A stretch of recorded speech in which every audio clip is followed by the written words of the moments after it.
when we do that, it really does come back to that root source of where are we placing our attention and how through that attention is it affecting our reality. This is when reflection is good, right? When we're conscious of our habits. Let's just say, let me pose this question to you: is it possible to enter a flow state while on social media? I think so.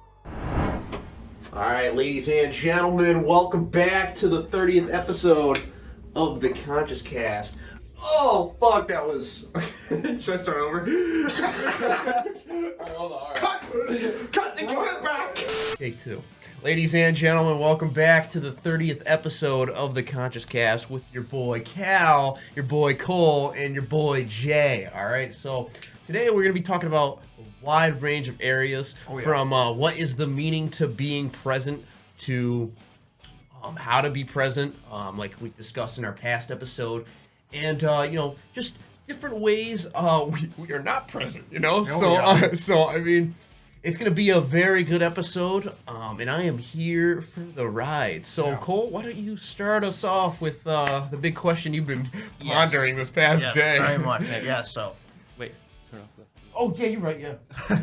It's been going the whole time. It's just back the entire episode. It's like super deep, and he's like, "You guys be present in the background." Just trumpet going on. Yeah. Wait. Back on topic, people. Yes, sir. But here's the deal. Here's yesterday.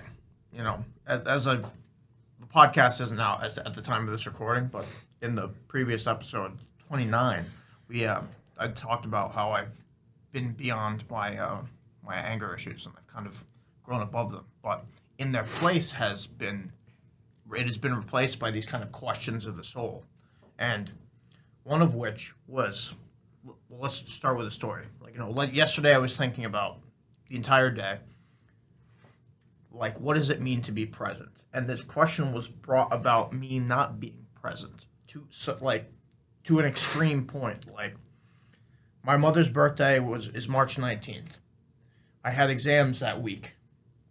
It was Saturday, March 19th, and I was too busy caught up in what I needed to do next that I completely forgot to wish my mom a happy birthday. Yeah. And I was like, okay, that's the sign I need to focus on the here and now, like what's going on today. And in attempting to do that, like just thinking about it, I couldn't really figure out what it means to be present. And so yesterday, that's all I could think about. In my classes, like I was doing my work, I was kind of going through the motions, but none of it was like sinking in because it was always in the back of my head. It's like, what does it mean to be present? What does it truly mean to be present? What is the here and now? And I was describing this to the guys before we turned on the mics and the cameras, but it was like, I think of it this way. The present is, solid and fluid at the same time. It's grounded. It is tangible, but it is also fleeting and fluid. This moment right now becomes the past almost as quick as we enter the future. That's the nature of the present. The nature of the present is a void. And in that void exists solely us as beings, like as people. And everything around us within the present moment is for us to decide as, people. So we're surrounded by this kind of black blank canvas, and the only constant is us. So what does being present mean as an individual, independent of the void, is the question I pose to you, gentlemen. Independent of the void, meaning, like, so simplify the void a little bit for people that, just because I need a little bit more understanding of what exactly you mean, and then I'll answer that question. So what I mean by the void is the nature of time in relevance to the outside world, outside of yourself as a person.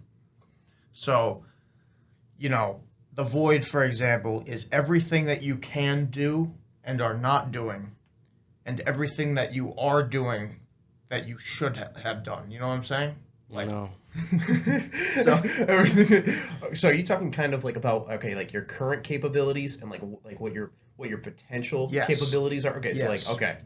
So it's like you actually you said it pretty much. I probably could have explained Because this that's better. what I was picking The up void on. of possibility. The void of That's what I'm kind of possibility. trying to get. Uh-huh. You know, Yeah. of the void of the what if in Oh, what you okay. can do now. Okay, gotcha. So it's like how do you not get like lost in the present of, Okay. of this kind of Yeah. possibility Yeah. Okay. that you can do. No, and I understand what you're saying, Yeah. and I think one of the ways if people aren't understanding this is like how we have the ability to hypothesize, right? Yeah. And so, like you said it like, well, how do we avoid the what if when we're constantly in the what if, you know? And like we're rational thinking creatures who have the ability to think into the future. Or no, sorry, we have the ability to imagine, right? And then therefore like future consequences, and then we, based on those future consequences that we are able to think of, we can manipulate. And when I say manipulate, don't take this in a negative sense. I just mean control our present actions. And that is an amazing, amazing thing we can do, right? And we can also look on the past and like base the past on like, you know, mistakes and learn from that as well. And through that, it like I said before, like look at where we are right fucking now. Like look at all the inventions that we are. Like, we're filming a podcast, you know. I am sure if you go back to caveman times when, you know, they didn't necessarily have the same type of cognitive abilities that we have today, or just, you know, any type of animal in general, like they'd be able to do this. But going back to your question of like how we get stuck in the what if, right? And the what if is our potential, right? Like what we can do, right? Our possibilities. And I think it's very interesting because if we're constantly thinking about what our possibilities are and we're not present, we're never able to actually actualize our possibilities. And that is very interesting because some people, and we've noted this before, are so gifted, right? But their minds are naturally in a place that is constantly hypothesizing, right? Maybe they're fearful of like what their friends will think. Maybe they're fearful of the consequences or effects of an action if they maybe like their heart is in one place but their family is telling them to do one thing. You know, we touched on this in the school episode, right? Like being who you are, and that in like presence really is the root of like actualizing your possibilities.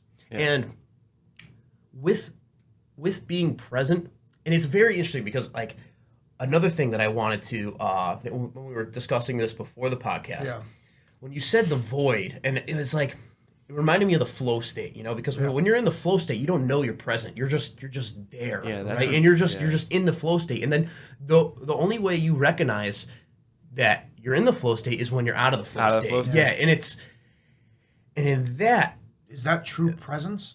Is that I think that is true presence because That's if what presence like is. remember when I sent a text to you yesterday, I was like, you're constantly and I wasn't saying this like to like judge you or whatever. Like this, of course, it's okay to reflect and think about the present moment. Like who the fuck am I to say no? Like, you know, and like discover the meaning of it. But like if you're thinking about the present, you're not actually present. Right? Because there's a dissonance between where your mind is and what's actually going on. But that's what I love about the flow state, especially because like growing up playing soccer, that's one of the things that I realized that like especially like professional athletes at the highest levels really understand how to do. And whether it's their breath work or a ritual that they do before the game or rituals that they do in the game or that they do at halftime when they step back onto the field, whatever it is, they put themselves back into that flow state because they rely purely on the fact that they're 100% present in the moment, that their body is just going to essentially go into autopilot and their mind is completely just in the moment, because that's when you're actually at your best, is when is when you're purely in that void and you're in the present moment, because like that's when you actualize 100% of your potential, because you're actually in the moment. Your mind's where your feet are, and that's what that's how you get into that flow state. And that's like going back to like talking about the flow state. It's like the Japanese had a good name for it. It was called mushin, which means no mind. And as someone who has been in the flow state a handful of times, that's probably the best way I can think of to describe it, because you're not there. But you are there. You're acting on solely instinct and repetition. And that is beautiful. Because it's like sometimes it's just for a moment, sometimes it's for like 5 minutes or, you know, a while. But when you're in that state, there's nothing more than yourself. And everything else turns to fog. Yeah. All the tangibility of the outside world, even the tangibility of thought, is gone. You are only present, and that is beautiful. Yeah. That's my favorite thing about it is that like it's you can't really like you once you're in the flow state and then you leave it, right? So let's say you have my number one way I think about it is always with athletics, but it goes with anything, like whether you're taking an exam or like literally anything. If you're in the flow state, the number one way you could tell is afterwards you don't remember how you really did anything. It just kind of happened. And like when you see people who are like, especially like interviewers interviewing athletes, like especially after like really good performances, they're always like, I don't know, it was just like in the moment. It was just like, it just happened. Like that's just how it went. But like they don't really remember like what was going on because it was purely instinctual because they were in that flow state. But the really cool thing about it is that like, especially through meditation for me personally, is I realized like a big part of my performance on the field was granted I'm not some amazing D1 athlete, but You like play club soccer, right? yeah. Okay. And I realized like so when I meditate, I just focus on my breath. Inhale, exhale, and through all these repetitions, like eventually I get lost in the present moment. But I enter that flow state through focusing on my breath.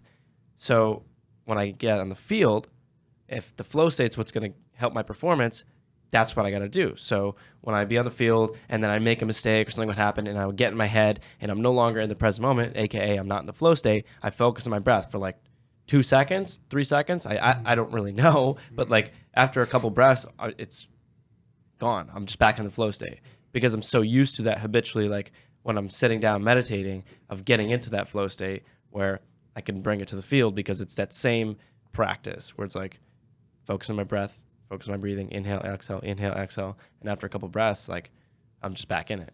Yeah, I think what was the word that you said again? It was no mind. Yes. Okay. Yeah. Yeah, that is so true, and it's exactly what you touched on, right? Because once you like, let's just say you're in that flow state while playing soccer, right? And then you make a mistake, and then you start thinking about it while you continue to play soccer, right? Your mind comes back in, and it weighs down your performance, right? And rather than, let's just say they do the opposite of not regrounding themselves and like re-entering or to the best of their abilities that flow state, Yeah. When they bring back in their mind and this is one of the things of not being present, right?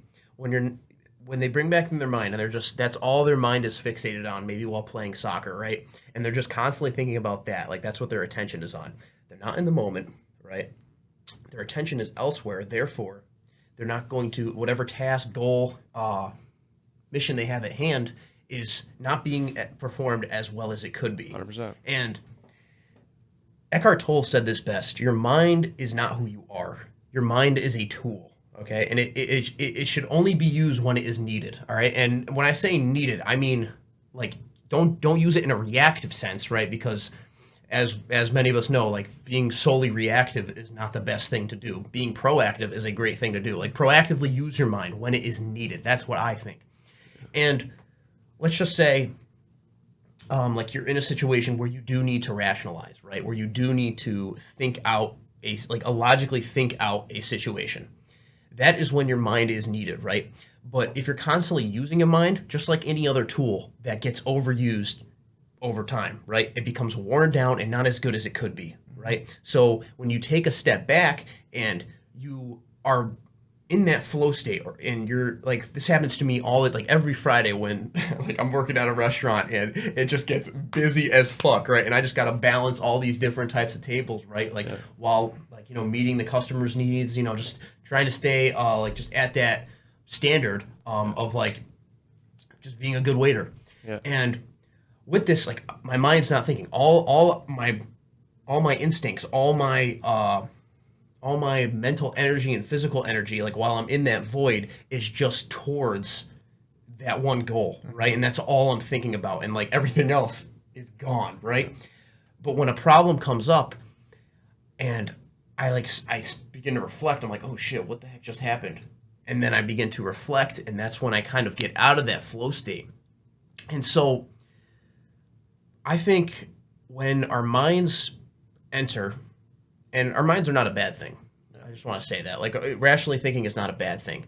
But like I said before, when it's overused and utilized as who you are, that's when it becomes problematic. And unfortunately, that is where like the locus of, I guess you could say, like focus is focus of The focus. focus locus. The focus locus is like that's where our consciousness mainly is, right? Like where predominantly our consciousness is, like meaning we think a fuck ton, right? We overthink too much, right?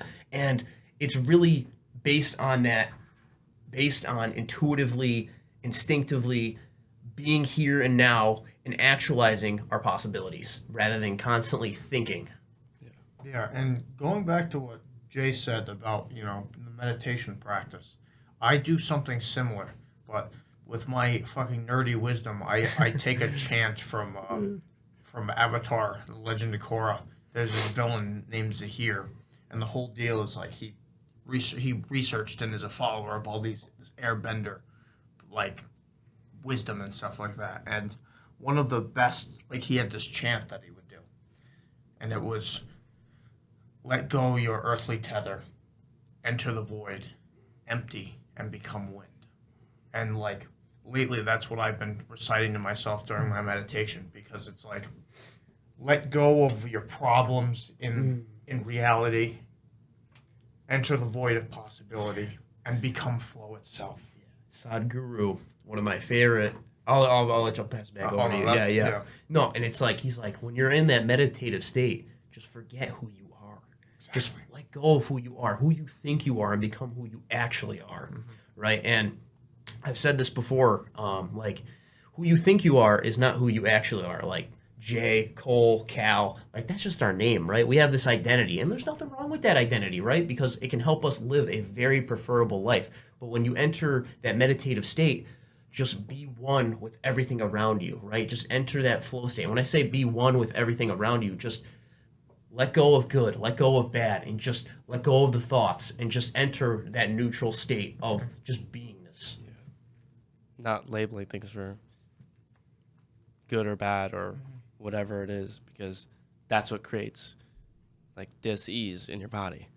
And I don't know, that's like the big thing with like tying it to like kind of like the social media thing, is that like through, like, people don't even consciously realize this usually, but especially when you're scrolling through social media and you're constantly comparing yourself in this way and that way, like you're constantly labeling yourself in comparison to someone else as good or bad.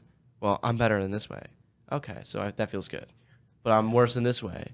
Oh, Kim K has a nicer body than me in this way. Or I have a nicer face. Or my boyfriend's better looking than them. But it's like that constant identification of good and bad is what creates this terrible feeling in ourselves. Like, because it's all ego. Like, because you're identifying with your mind. You're identifying with things outside of you, you know? Yeah, you're externally giving value to things. How do I say this? We said it in the last episode, like you're defining your self-worth through external means, right? Yeah. And yeah, it's one of the big things, I think when we enter that flow state, it's like kind of in a sense, like obviously, we're focused on that one goal, we're focused on that one task, and anything that really deters from that task, I guess you could label as like bad or something like that in that state. But like when you're really in that state, it's just like what you said, like let go of Your earthly tether. Yeah, let earthly tether and become the wind. And that wind was just like, I just picture me like flying. Like, I don't know, just like casting through the wind. Like, it's like, oh, dude, it's just such a fascinating thing. That state, because like, it's so hard like to describe because, no, it's not, I mean, it's not hard to describe, but you get what I'm saying. Like, because. Because you can't think about it when you're in it. Exactly. So it's like you can't label something when you're not conscious of. Well, it's actually complete consciousness.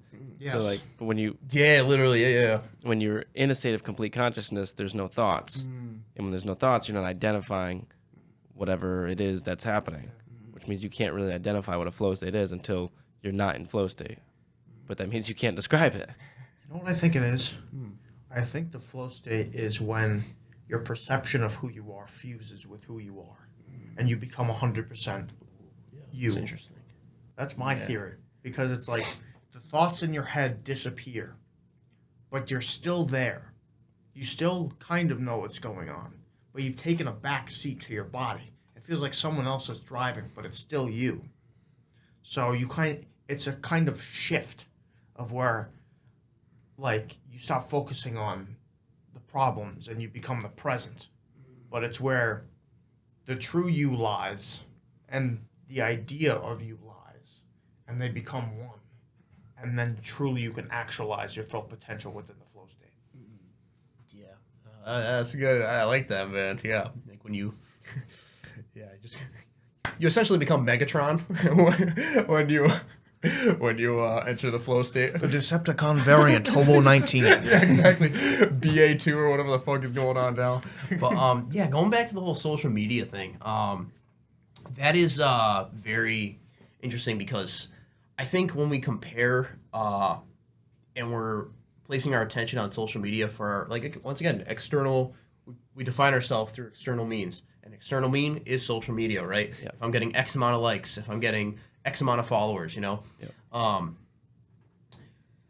That when we dictate our worth based on that, we'll notice that our worth becomes very flux and Yeah. it changes constantly because what do you know? That worth is a subjective thing, right? And there's no objective reality where if you have, I guess, I don't know, like 10,000 followers, that equals you're better than everyone else because that person that has 10,001 followers, I guess in your eyes, is going to be seen as better than you. Yeah.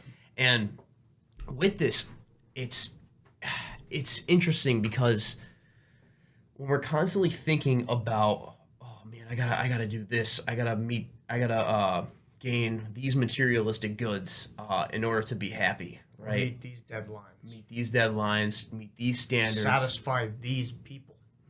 That you don't give a fuck about, right? Yeah, you're doing things that you don't want for people that you don't care about. Yeah. And when we do that, it really does come back to that root source of where are we placing our attention and how through that attention is it affecting our reality. Yeah.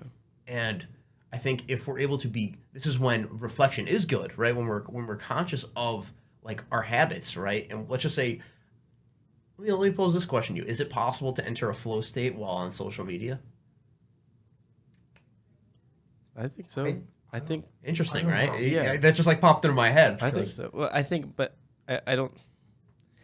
Well, yes and no. I don't know. I know it's kind of like a weird, lame question. Well, 'cause I feel like flow state. I feel like flow state is pure consciousness. Pure consciousness, But okay. when you're on social media and like an hour goes by and you go down a rabbit hole or you're watching a video and like Interesting. you don't remember what happened, it's like similar. It's a similar experience to what a flow state is. But in my eyes, that's pure unconsciousness. I was gonna say. Yeah, I'm no, like, no, yeah, I'm I get like, what you're whereas, yeah. whereas the flow state in action is total presence. I feel like that's total absence. Yeah, 'cause, like, you're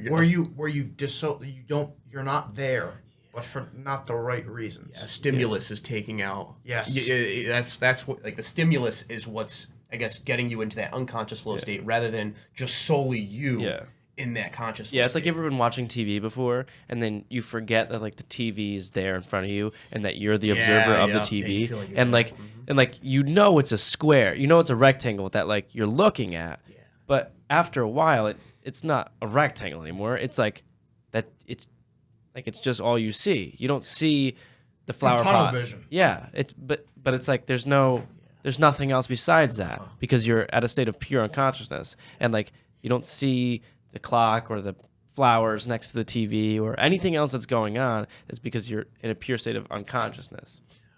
Yeah, that's But I think that can be used, like, because like a lot of times, like especially with social media, like most of the time I would say is that like, especially when it's entertainment and things that like aren't actually making you feel good about who you are, like bad things. But when you're, let's say you're consuming like the Conscious Cow podcast, for example, something that's good for your life. Yeah. Like, Okay. Like something that's actually Yeah. good for you. Like if you're watching a seminar, if you're watching a podcast, if you're watching something that's actually making your life better and making Or if you're just enjoying like something you do, like like reading comic books or something. Yeah. Yeah, but something that's adding value, Yeah. not taking Taking away away. value. Like, I feel like that is. So now that I think about it, I do think it is actually all just a flow state, but the flow state just is the flow state. Doesn't make it good or bad. And I think that distinction is very important because I'm glad we brought that up because I didn't really even think about that until it just like popped into my head and I was like, oh wow, that is really interesting because people use drugs and alcohol and I'm not saying if you use drugs and alcohol, like don't use drugs and alcohol, but obviously if like you want to use alcohol, use it in moderation. You want to smoke weed? Moderation, okay. Don't go too cracked up for 30s. Yeah. Humble viewers. Like Jason last night. Oh my God, Jason was texting wild last night. But Christ. that remains Christ. between us.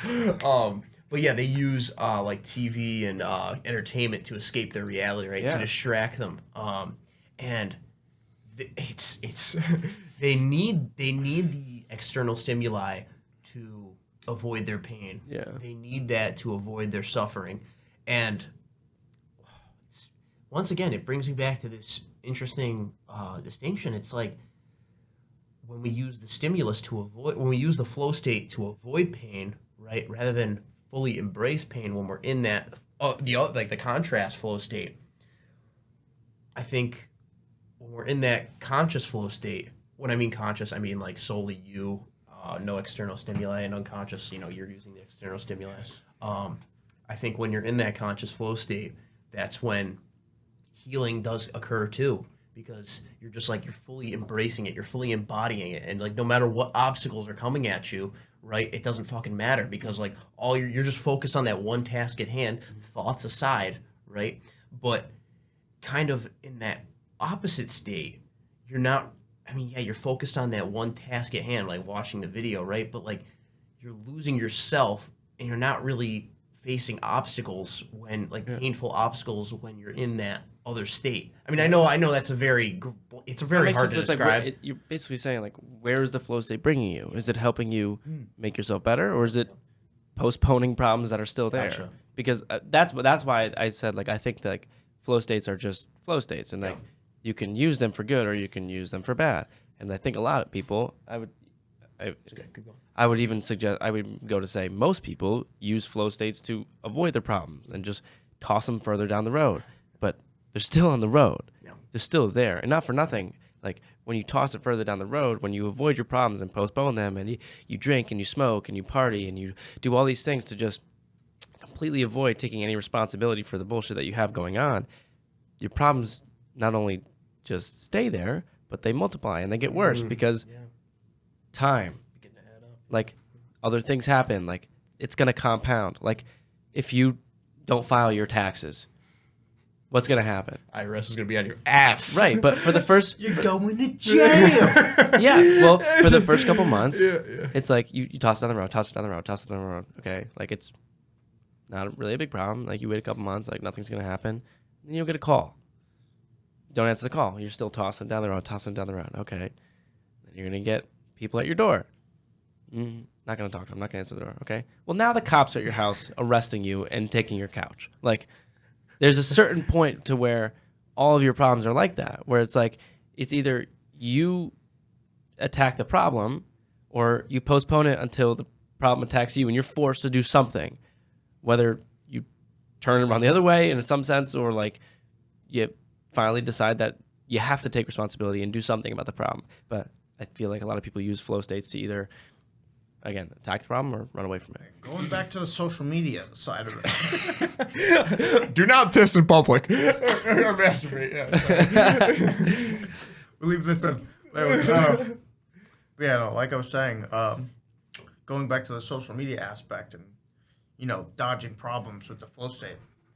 You see a lot of social media is a toxic platform, but it's also like your brain. Your brain to your mind is also a toxic platform. It's like you said, it's a tool. Well, see, I disagree with that. I think that that's just a label you put on it because, like, for at least like in my perspective of it is that like social media is social media. Well, I was getting to that. Social media is a tool.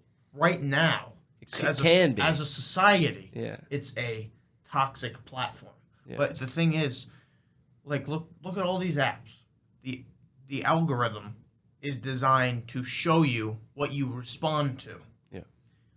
I fill my social media with stuff I enjoy, and I follow like a few close friends. But it's all cool art, martial arts stuff, comic book news, and stuff like that. Yeah. You know, all stuff I enjoy, stuff that will add value to my life. And, Yeah. you know, motivational content as well. Yeah.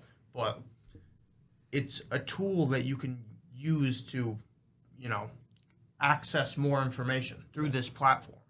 Yeah. And it's designed to give you what you want. Yeah. So, what you with social media, quite literally, you give in, you get out what you give in, algorithmically speaking. But it's a tool, and a lot of these people, like, it's like a knife. Yeah. You know, you could use it to stab somebody, but you can also use it to cook your dinner. Mm-hmm. You know, cut up some chicken to prep for what you're gonna eat, and then you get a nice meal. Yeah. You know, it's up to the user to decide what it is. Yeah, but I don't know. For me personally, like I agree. Like social media shows, like especially with like perfect examples, the algorithm on TikTok. Like it shows you what you want to see, but it shows you what you want to see in the immediate future. And a lot of times, what you want in the immediate future and what you want for your long term are two very different things. Because in the immediate future, it seems good and it feels nice to watch a girl shaking her ass all the time, but long term, but long term, how does that play out? Terribly, terribly. It is quite literally frying your brain, and that's the thing. Is like that's my whole thing with like why I don't follow people anymore. Like I don't follow friends. Like I only follow people who's. That was a chair. No, you're good. You're good. Yeah. Okay, we're good. Sorry. Being invaded. No, Russia's like, up to I'm sorry about that. so, but that's my big thing is like that's why I unfollowed everybody. Like I don't care who you are or like what you are, even if you're not a real human being. Like if the content that's on your page is something that adds value to my life, not meaning something that I want to see in the current moment, meaning long term is going to add value to my life and like make me feel better long term, then I'll follow you. I'll watch your stuff. Like I'll engage. But like otherwise, I don't see like I don't fuck with that because like at that point it's like it switches from me using social media as a tool, from social media using social media being a tool that uses me, right? And so like that's my big thing that like people don't really understand the distinction between, and like that's why there's always this argument with like you should follow your boys, like you should follow your friends. I'm like, go for it, but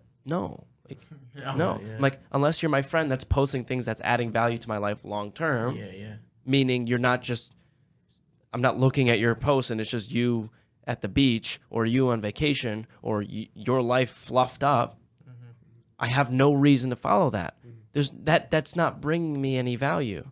If you want to post that and it makes you feel good or like whatever, like go for it. I mean, I would suggest to ask yourself why it makes you feel good and why you're posting those things. Like maybe you're trying to fill a hole, but that's besides the point. Like, why am I going to consume content that's not doing anything for me? Like, what's the point? There's no point because it's just counterproductive. What am I going to do? Compare myself to the fluffed up version of your life and then feel like shit because I feel inadequate because you feel inadequate. So that's why you're posting the fluffed up. Like for what? There's no reason. And so it's like, that's my big thing is like, you should use social media as a tool, but that's a choice. Yeah. And that requires discipline. That requires you to realize like once you're scrolling through TikTok and you're like 25,000 girls in, just straight up in bikinis. On, 26,000. Yeah. Like 26,000 and more. Yeah. And two. And three. But it's like, at what point are you going to start to think about like, oh, the second you turn it off, your brain goes, and then within 5 seconds, you want to pick up your phone again and look at it. Like, don't you think that's a problem? Yeah. That's a problem. Yeah.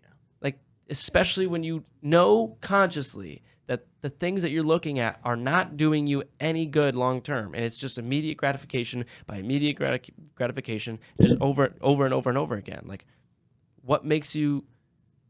Why aren't you questioning that? Why aren't you doing something about that? It's like, think about it. Yeah, I get what you're saying. I'll say this real quick. Yeah.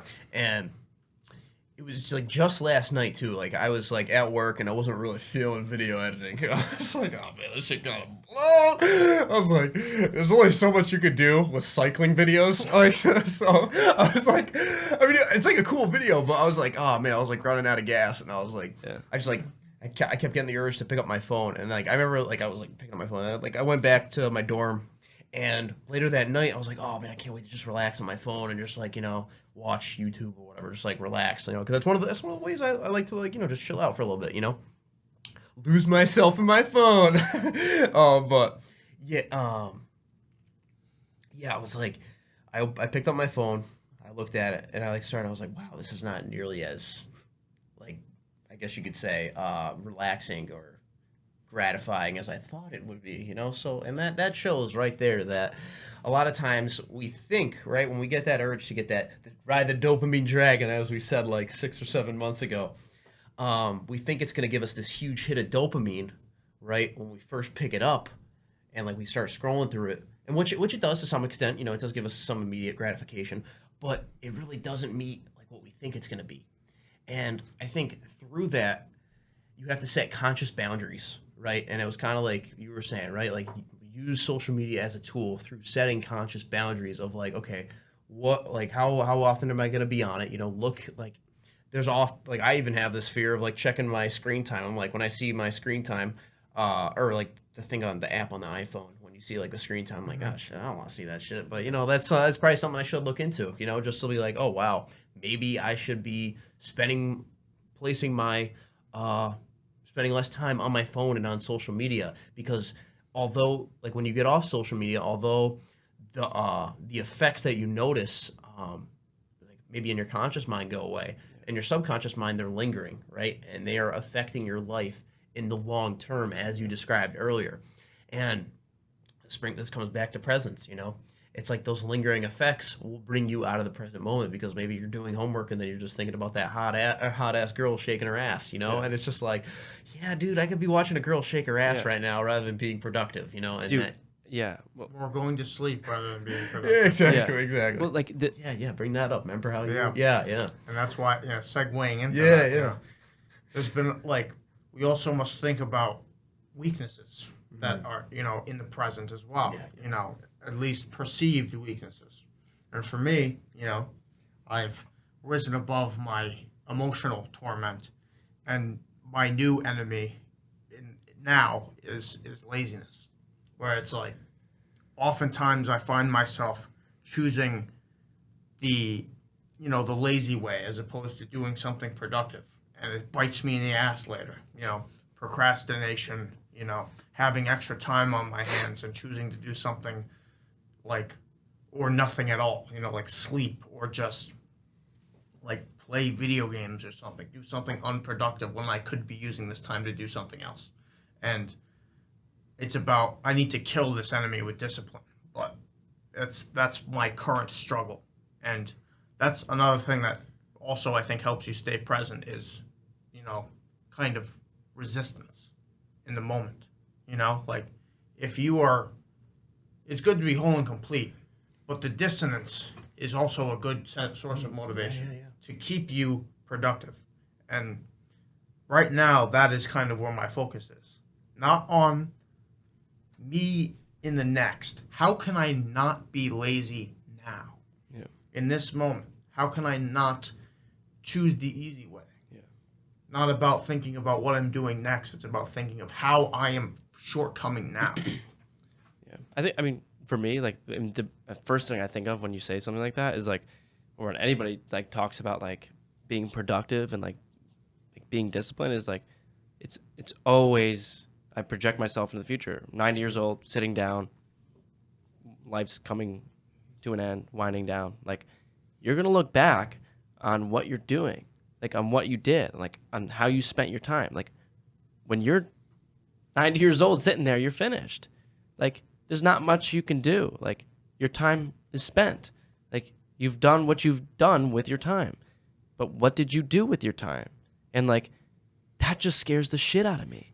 And it doesn't make sense that it doesn't scare the shit out of other people. It's like, how does that potential and future regret not pull the fuck out of you to get up and do shit and get shit done. It's not motivation, but it's like It's fear. it's fear. But it's like that. Well, how does that not drive the fucking shit out of you? Like, you're sitting there and you're overweight, for example. How can you, like, granted, I'm saying this with the idea that you don't want to be overweight and that you would regret that, which I believe is probably an overwhelming majority of people. But, like, how can you sit there consciously and think about yourself at 90 years old, looking back and knowing that you left all of this potential on the table? Potential meaning time that you spent not maximizing your own life. Like, think about it. Like, Yeah. I don't know. Like, for me, like, it runs through my head, like, multiple times every single day. It runs through my head multiple times every single day, like, thinking about, like, where I'm going to be in, like, even 5 years, 10 years, 20 years. Like, and I look back on today, like, what am I doing with my time now? And how am I going to feel about that in the future? Like, does is what I'm doing actually making a difference? Like, does it actually matter? And that's kind of like my thing with, like, classes, like, why I stopped putting so much effort into a 4.0, because, like, I'm going to look back and see what I did with all of my potential and all of my energy and where I put it. Putting it into fucking accounting class and not taking time to exercise, build relationships, produce content, learn about my mind, meditate, journal, read, like, all these things that are actually making my life better. Like, I'm going to look back and regret the fuck out of that. And it scares me and it drives me to do more and, like, be better and use my potential to the fullest that I can to make my life and other people's lives better. And I don't know. It baffles me to think that people can think about that and then just be like, nah. Like, I don't know. Yeah, and Yeah, so I think, like, going back to what you said, that was, like, very, very interesting because, yeah, like, when you're sitting there on your deathbed and you're just like, wow, man, I could have done so much with my life. You're in that reflection mode, right? You're hypothesizing and you're not being present within that moment, right? And you like, I just want to make this abundantly clear. Like, your point is very valid, right? Yeah. And I think it holds a lot of truth. Yeah. But Eckhart Tolle, like, fascinatingly, he was like, when people are, I guess, in a state of like, when they're about to die, right? That's actually when they're their most present, right? Yeah. And that's when presence flows through them. Maybe for, like, obviously they've been present for, like, and every human being has been present to some extent within their lives, like, obviously. But when they're consistently present, because some people are consistently not present, right? Because their attention is always in the future or the past. But, like, when they're on their deathbed, their consciousness is flowing through them, and that presence is flowing through them, and they're who they actually are for once in their lives, right? And so naturally, peace, I guess you could say, like, joy, just, like, there's certain emotions that when you are present are natural, right? And when they're in that state, they don't have any thoughts, right? They're just in the here and now with everything that is, right? And I think that's very important to point out because, yes, you could be thinking about everything that you could have done, right? And maybe don't be like, okay, when I'm on my deathbed, I'm finally gonna be present. Yeah. You know, like, okay, yeah. within that in itself is, once again, you thinking into the future. Yeah. So get that Crash Bandicoot ghost. But when you when just, like, thinking about that, where you can taking parts of that, just be like, okay, let me stop being lazy now, right? And start doing something productive where I can be present, right?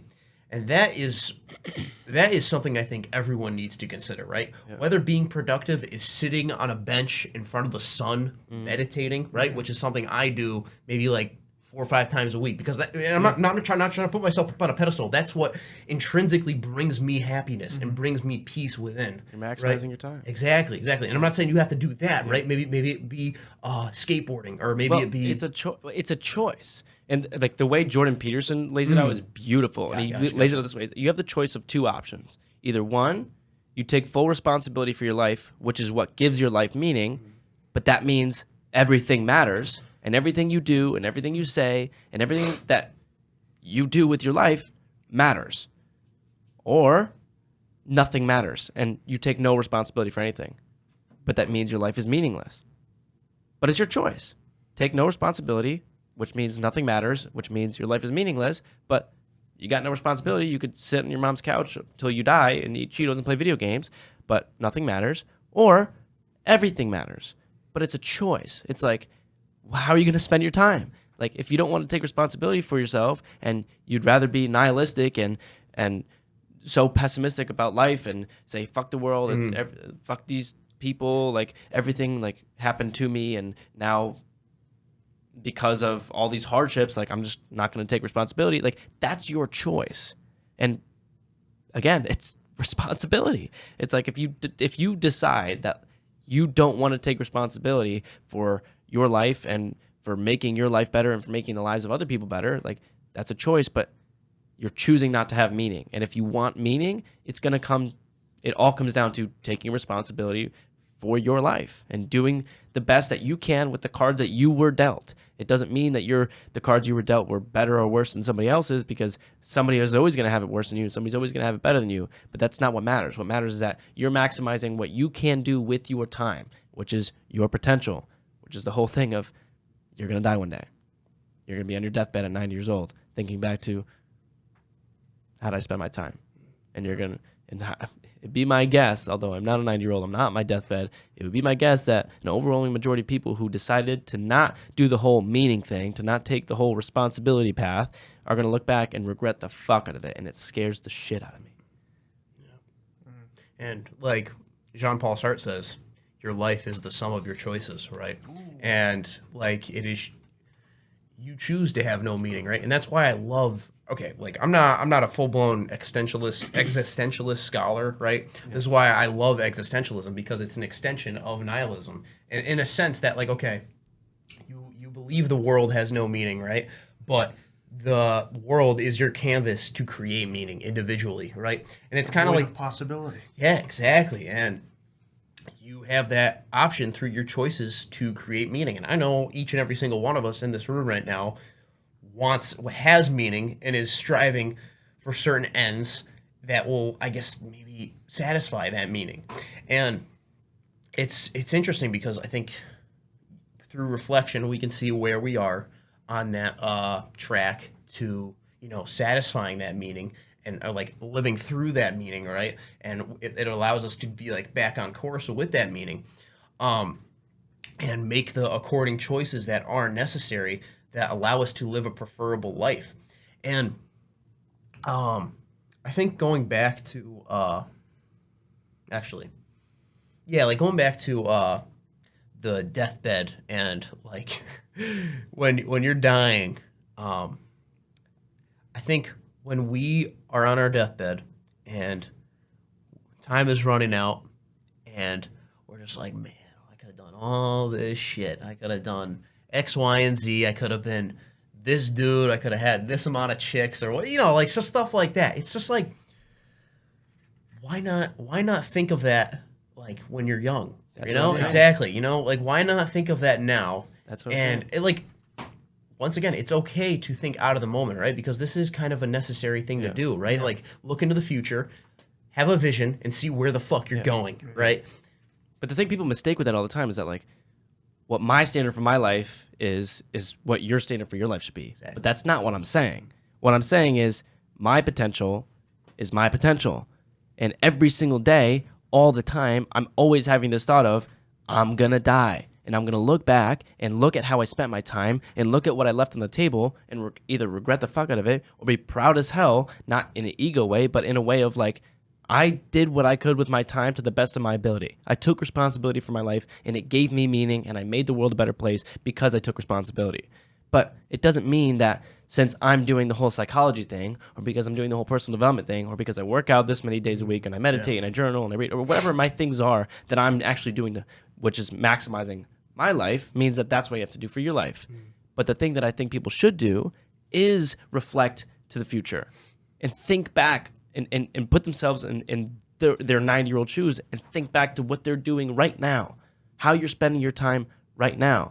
Because if you have that spark all the time, like you'll get, especially the 3 a.m. spark of motivation. Like if you get that, there's a really, really good chance that there's a deep part of you that knows you're not spending your time doing the things that you should be doing because you know that that's what your potential has. It doesn't mean you got to be doing what I'm doing or what you're doing or what you're doing. It means you got to be doing what you think you should be doing. Wherever your standards could be is what you should be. It doesn't need to be Jay's or Cole's or Cal's. It needs to be yours, whatever those are. But you got to reflect to the future and think about how you're spending your time now, because otherwise you're not going to let that fear drive you forward. Because although fear has a bad connotation of it's not really good to be afraid, like it depends on what you're using it for. And in this case, it drives the fuck out of me. And I just don't understand how a person could think about that and have it not scare the shit out of them to move them to fulfilling their potential. Yeah. It's like, emotions are a call to action, and the same goes with fear. But going back to what you were saying about the existentialism, Cal, it's very interesting because you did mention the world doesn't matter, but we give it meaning, right? Yep. And I was reading something, and the comic book I've been reading called Vagabond, and it was that really struck a chord with what you're saying. It was, men who live by the sword truly are very rare. They refuse an excess of color in their lives to make their own color richer and deeper. So what I interpret that is, they, in speaking of the way of the samurai, it's like the sword is a vessel for self-improvement. They refuse worldly desires and dedicate themselves wholly to the sword because the sword is their omen of transformation. That is how they deepen their potential and actualize what it truly means to be present, And the same thing goes with that fear can be the same motivation for enriching your own inner color. But the key to deepening that color is in the now. And it is very important to look to the future and use it to ground yourself in the present. But you can also be present in projecting yourself to the future. Bingo. Yeah, no, yeah. And I think, I was literally just thinking about that yesterday. Like, you can know where the fuck you're going while being here, you can know you're going to class while walking to class, while focusing on your steps, walking to class. And yeah, that is that. I like that quote a lot because, we create our own color, right? And whether that, there is no inherent meaning to the universe, right? But as individual, and obviously, that's a very controversial statement, but I'm just saying that's what I believe and I feel like I know, and whether you disagree with that, that's cool. We could talk about it, maybe not now because the battery's running low, but when we're able to be present while on it's okay. I'll finish off with this, and I think if you guys want to add any concluding thoughts, go for it. But we've touched on this before, the masterpiece and the work in progress at the same time, blissful dissatisfaction. And this is such a significant thing that if you are able to develop the habits, the behaviors, where you get to a point where obviously, you're always improving, right? You always want to get better, but you have the base habits of what you want, right? And you're not sitting on your couch constantly consuming, you have these habits of producing. Say, for instance, you're working out, your diet's in check, you're creating content, I'm just listing examples from us, you meditate, you get decent sleep, and obviously you're continuing to evolve. You get to a point where, yes, you still have, you get to a point where you are able to consistently be blissfully dissatisfied, in a sense where you can be present and not get stressed out by what things you need to do, right, to improve, because within you, those innate qualities that are just a part of who you are now allow you to do and strive towards the things that the goals that you want. And so through developing those habits and those behaviors, which take a lot of time, right? And you need to do that, only occur in the now. It only happens in the now. It can only be done through the now. Yeah. But as time goes on, and then you really, in a sense, yes, it's harder, but in a sense, it only gets easier because you're only, you're like you're mastering that sword. But also, in a sense, to get better, like take a professional for example. If they see even like a 1% improvement, like a 0.01% improvement of like LeBron James, if he gets like 0.01% better, he's gonna be like, oh my god, bro, I fucking noticed that shit, because it's like for him to get better, it's crazy because he's already maximized his potential so much. So for him to maximize his potential like even a little bit more is like a significant action. And so with that example, you could keep in mind like through being present, you can actualize your potentials, right? By being in the void, right, of the flow state, but knowing what goal, thinking ahead, right, based on like previous mistakes or whatever that you are striving towards. Yeah. And through that, you could be like the work in progress and the masterpiece at the same time, Agreed. and you could be blissfully dissatisfied. You got anything? I think that was pretty fucking well wrapped up. Let me get one in because I was just giving it to you first because I really wanted to close it with this. So, my closing thoughts for this episode is: pray not for the future, rely not on the past, live in the now. Hell yeah.